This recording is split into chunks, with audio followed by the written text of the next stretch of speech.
Retirement plan बनाना है sir, और वो भी एक सेफ तरीके से बनाना है।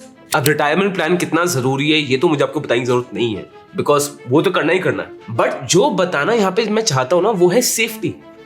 जब लोग सोचें रिटायरमेंट प्लान के बारे में, सर पूरा रिस्क ले रहे हैं, पूरा स्टॉक मार्केट में पैसा डाल दिया, ट्रेडिंग पे लग गए। अब हम तो है इन्वेस्टर्स को भी यही लगता है कि यार नहीं, सब मार्केट में डाल दो। आई गेट इट, बट एक सेफ रिटायरमेंट प्लान बनाना बहुत ज्यादा जरूरी है जिसमें आपकी बैकिंग रहे, बिकॉज अगर आप स्टॉक मार्केट से एक्सपोज हो, रिस्क आप पर है यार, and we all understand it. तो आज की वीडियो में समझेंगे एक सेफ रिटायरमेंट प्लान कैसे बनाना है, क्या क्या परसेंटाइल आप कहां कहां पार्क कर सकते हो। ये वीडियो आपके लिए जरूरी है, और भी ज्यादा जरूरी है इसलिए कि कोई और फ्रेंड या कोई आपके पास आएगा ना, इस वीडियो के सहारे आप जेन्युइनली उसकी एक हेल्प कर पाओगे। ठीक है, आओ।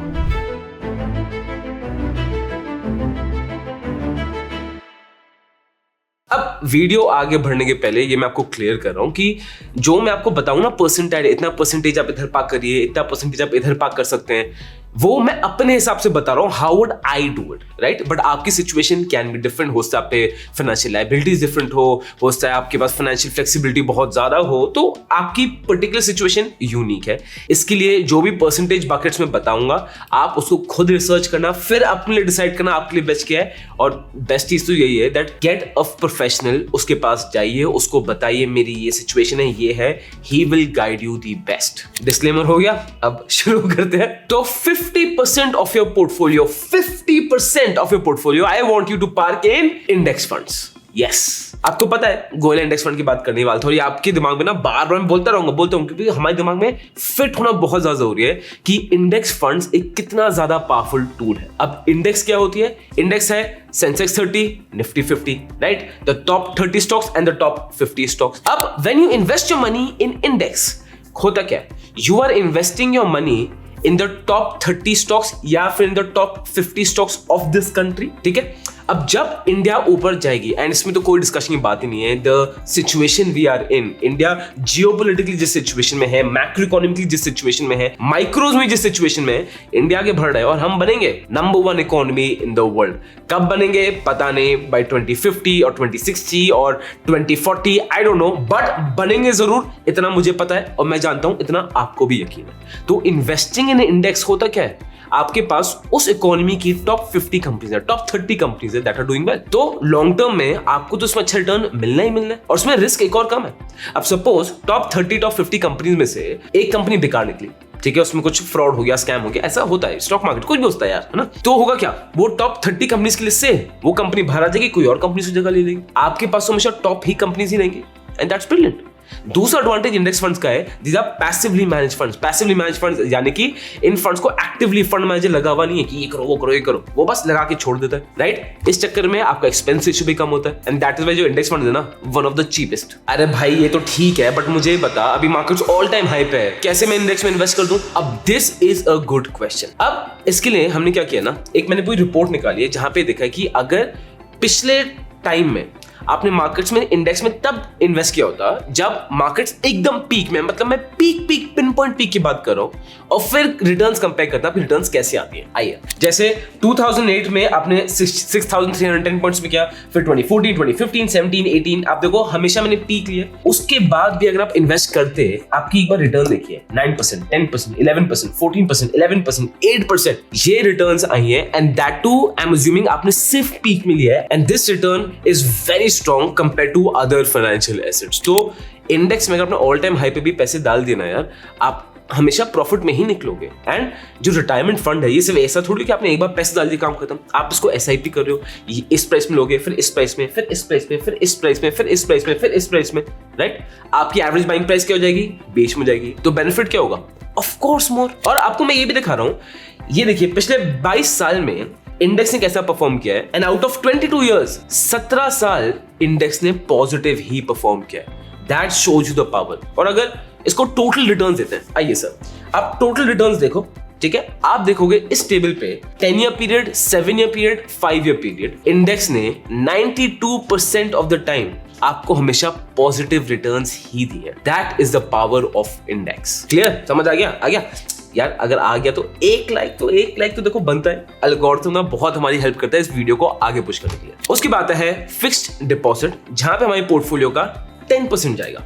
आई नो फिक्स्ड डिपॉजिट में बात कर रहा हूं, I don't sound cool enough, क्योंकि पता नहीं इंटरनेट में अजीब सा ट्रेंड बन गया है कि एफडी बेकार है, एफडी बेकार है, एफडी किसने बोल दिया बेकार है sir? FD is a very powerful tool, it is one of the strongest and the most popular tools we have there for safe investment. कोई रीजन ही होगा इसके पीछे। और कोई भी फाइनेंशियल एसेट अच्छा या खराब नहीं होता, सबकी नीड होती है। कुछ लोगों की एफडी की नीड होती है, कुछ लोगों की मोर रिस्क के लिए स्टॉक मार्केट की नीड होती है, कुछ लोगों के रियल एस्टेट की नीड होती है। तो डिपेंड्स ऑन नीड, कोई भी फाइनेंशियल एसेट अच्छा या खराब नहीं होता, पहले तो उसको फिक्स कर देते हैं। अब अगर हम सेफ रिटायरमेंट प्लानिंग की बात कर रहे हैं, फिक्स डिपॉजिट ना उस पोर्टफोलियो का बहुत एक इंटीग्रल पार्ट रहेगा, बिकॉज एक सेफ्टी नेट चाहिए यार। अब एफडी क्या होती है? बेसिकली आप अपने बैंक में जाओगे, आप बैंक को पैसे दे दोगे कि इतने पैसे मैं एफडी में डालना चाहता हूं, फिर क्या होगा? बैंक आपको फिक्स्ड इंटरेस्ट रेट देगा जो प्री डिसाइड होगा ओवर अ फिक्स्ड टेन्योर की 2 साल के लिए, 3 साल के लिए, पहले से ही आपको पता होगा, और जब मेच्योरिटी होगी आपको पैसे मिल जाएंगे, राइट? सिंपल एफडी है। गोयला ठीक है यार एफडी, बट कितना 5-6% रिटर्न आ रहा है एफडी के साथ यार, मैं क्या करूंगा? इसका तो इन्फ्लेशन बीट नहीं करता। ये एक जेन्युइन और सही कंसर्न है अनडाउटेडली। अब प्रॉब्लम क्या आती है व्हाइल इन्वेस्टिंग इन एफडी? सबसे पहली प्रॉब्लम आएगी टाइम ही नहीं अपने पास। तो होगा क्या? जो भी बैंक में हमारा अकाउंट है उसी बैंक में हम एफडी खोल देंगे, चाहे वो बैंक हमें कम इंटरेस्ट दे रहा हो, 3-4% में भी हम खोल देंगे, बिकॉज लगता है यार कौन दूसरे बैंक जाएगा, क्या होगा, टाइम नहीं है। और टाइम कैसे निकालें? क्योंकि 200 से ज्यादा बैंक्स हैं। अब इज इट प्रैक्टिकली पॉसिबल कि आप हर बैंक की वेबसाइट खोलो, या हर बैंक में फिजिकली जाओ, या अपने एरिया के हर बैंक्स में जाओ, वहां पूछो सर एफडी में कितना इंटरेस्टेड है, कितना इंटरेस्टेड है, फिर आप डिसाइड करो? बहुत बड़ी प्रॉब्लम है। ये है प्रॉब्लम आपके लैक ऑफ टाइम की, because of which we are losing opportunities. और ये प्रॉब्लम सॉल्व होती है हमारे वीडियो के स्पॉन्सर से, जो है स्टेबल मनी। ये एक ऐसा प्लेटफॉर्म है जिसको यूज करके आप 200 से भी ज्यादा बैंक्स के एफडीज को एक जगह सिंपली कंपेयर कर सकते हो।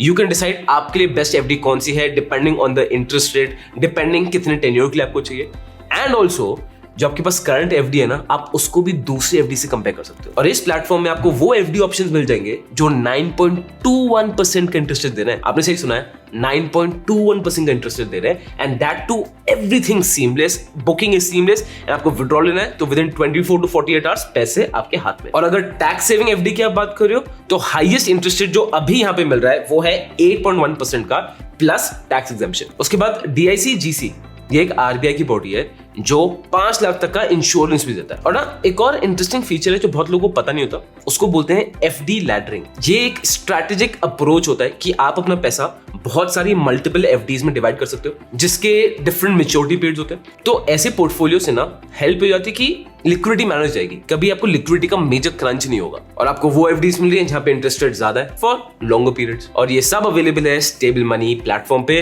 तो definitely check it out. Link and all the details are in the description. फिर आ जाते हैं डेट फंड्स, और डेट फंड्स में पार्क किया जाएगा 30%। अब डेट फंड्स क्या होते हैं? डेट बेसिकली होते हैं बॉन्ड्स, डिबेंचर्स, राइट? तो आप लॉजिकली देखोगे तो they are something like an FD only. जैसे एफडी भी प्री डिटरमिन्ड होता है, आप पैसे दोगे, इतने टेन्योर में मैच्योरिटी होगी, आपको इतना इंटरेस्ट रेट मिलेगा। सेम बॉन्ड डिबेंचर्स में क्या होता है? आप पैसे देते हो और फिक्स होता है कि हम आपको इतने टाइम के लिए इतना इंटरेस्ट रेट देंगे। डिफरेंसेस क्या क्या होते हैं? बॉन्ड डिबेंचर्स में जनरली रिस्क थोड़ा ज्यादा होता है, बिकॉज होता है वो कंपनी जिसका बॉन्ड ले रहे हो या डिबेंचर ले लो, that can have a problem, that is a risk. Second चीज इज दैट बॉन्ड्स और डिबेंचर्स कोई भी कंपनी ऑफर कर सकती है। अब उनकी भी रेटिंग होती है, तो ideally you should buy good bonds, not bonds of a very weak fundamentally company.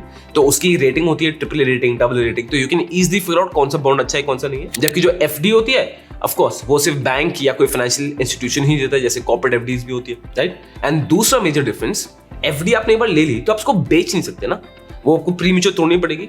जबकि बॉन्ड्स को, डिबेंचर्स को आप खरीद सकते हो और मैच्योरिटी के पहले ही आप उसको ट्रेड कर सकते हो। जैसे स्टॉक मार्केट में शेयर ट्रेड होते हैं, वैसे बॉन्ड और डिबेंचर्स को भी ट्रेड किया जाता है। अब टेंशन मत लो, इतना मैं आपको कंफ्यूज नहीं कर रहा हूं। इसके लिए आपको इन्वेस्ट करना है, जो आप कंसिडर कर सकते हो वो है dynamic bond fund. Basic dynamic bond fund क्या होता है? ये डेट म्यूचुअल फंड ही होता है। अब जो फंड मैनेजर होगा ना, वो क्या करता है? कुछ शॉर्ट टर्म डेट होते हैं, लॉन्ग टर्म डेट होते हैं। तो कभी कभी शॉर्ट टर्म डेट के इंटरेस्ट बढ़ जाते हैं, कभी कभी लॉन्ग टर्म डेट के इंटरेस्ट बढ़ जाते हैं। तो डायनामिक बॉन्ड फंड इन दोनों के बीच में बाय सेल करता रहेगा। तो उसको फंड मैनेजर लगेगा अभी शॉर्ट टर्म डेट फंड अच्छा चल रहा है, वो खरीदो। बोलेगा नहीं लॉन्ग टर्म अच्छा आ रहा है, लॉन्ग टर्म खरीदो। तो वो स्विच करता रहेगा।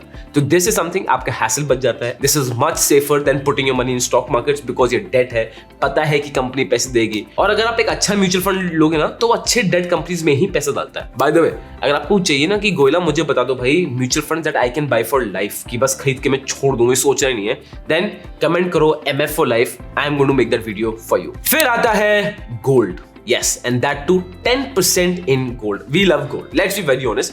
एक gold से attachment है, और अगर आप रॉबर्ट कियोसाकी की सुनोगे तो all Robert Kiyosaki is talking about is gold. अब गोल्ड क्या है, स्टेबल रहता है, वो तो देखो आपको पता ही है, राइट? और वी ऑल नो कि गोल्ड एज एन इंडियन हमारे लिए सेफ इन्वेस्टमेंट, सबसे पहले हम गोल्ड की तरफ जाते हैं, ठीक? अब इसकी लॉन्ग टर्म रिटर्न्स देखते हैं। आइए सर, जैसे आप देख रहे हो 3 ईयर, 5 ईयर, 10 ईयर पीरियड में लॉन्ग टर्म रिटर्न्स है 10.6, 9.6, 9.9। तो on average you can consider कि गोल्ड पे लॉन्ग टर्म में आपको 10% मिल जाता है। और जो सेफ प्लानिंग करना चाहते हैं रिटायरमेंट के लिए, उनके लिए this is a brilliant option. और एक और चीज है बताऊं, लोग ना बहुत बार उनको शर्म आती है कि नहीं नहीं यार मैं थोड़ी सेफ करूंगा, हम तो जाएंगे ट्रेडिंग में, हम जाएंगे इक्विटी में। Sir relax, you need to understand आपकी क्या रिक्वायरमेंट है। जरूरी नहीं है कि you need to take as much risk as the other person.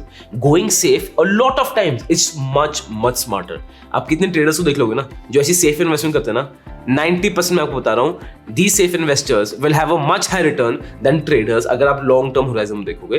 तो अगर आप ये फॉलो करो ना तो अपने आप को वीक मत समझना, ये आपकी नीड है विच इज कंप्लीटली फाइन। अब गोल्ड में आना है, अब गोल्ड में इन्वेस्ट करना है। अब देखो सबसे पहला तरीका तो फिजिकल गोल्ड आप ले लो, ज्वेलरी आप ले लो, but this would I take it? Never. Buy, बहुत प्रॉब्लम्स है ज्वेलरी में, मेकिंग में पूरे चार्जेस लगते हैं, सेलिंग में पूरी इनकन्वीनियंस है, सिक्योरिटी थ्रेट है ही है, राइट? एंड ज्वेलरी मेरे हिसाब से it's accessory. You should treat it like accessory. I don't think jewelry can ever be taken as an investment. मतलब मैं तो उसको कभी इन्वेस्टमेंट नहीं मानता। For me, investment gold would be through like maybe digital gold. जैसे काफी platforms में आप 1 ग्राम गोल्ड ले सकते हो, ये गोल्ड ले सकते हो through digital gold, and that platform should be backed up by RBI. वो आपको जरूर चेक करना चाहिए। उसके बाद मेरे हिसाब से जैसे गोल्ड ETFs जो आप अपने डीमैट अकाउंट में डायरेक्टली खरीद सकते हो। फिर गोल्ड म्यूचुअल फंड्स भी हैं, जो बड़े बड़े AMCs होती हैं, वो गोल्ड म्यूचुअल फंड, उनकी आप इन्वेस्ट कर सकते हो। And best option that I would prefer is sovereign gold bonds, ठीक है? ये RBI के गोल्ड बॉन्ड्स होते हैं, आप खरीद सकते हो। आपका इसमें लॉक इन रहता है, तो you need to be very strong कि अगर आपको लॉक इन करना है तभी आपके लिए फिजिबल रहेगा। बट अगर आप डालोगे तो हर साल आपको 2.5% पर एनम पे रिटर्न तो मिलती रहती है एज डिविडेंड, एंड जो गोल्ड एंड में ऊपर नीचे जाएगा उसका बेनिफिट तो आपको ही मिलना है। म्यूचुअल फंड्स फॉर लाइफ की वीडियो चाहिए, नीचे कमेंट करके बताओ। और इंडेक्स फंड में क्लैरिटी चाहिए ना, ये वीडियो देखो, ये आपके सारे डाउट्स क्लियर कर देगी। This content is only for education purposes. We do not provide any buy or sell recommendations. Please do your own research before making an investment decision. All the companies mentioned in the content have no association with us until mentioned otherwise in the video itself.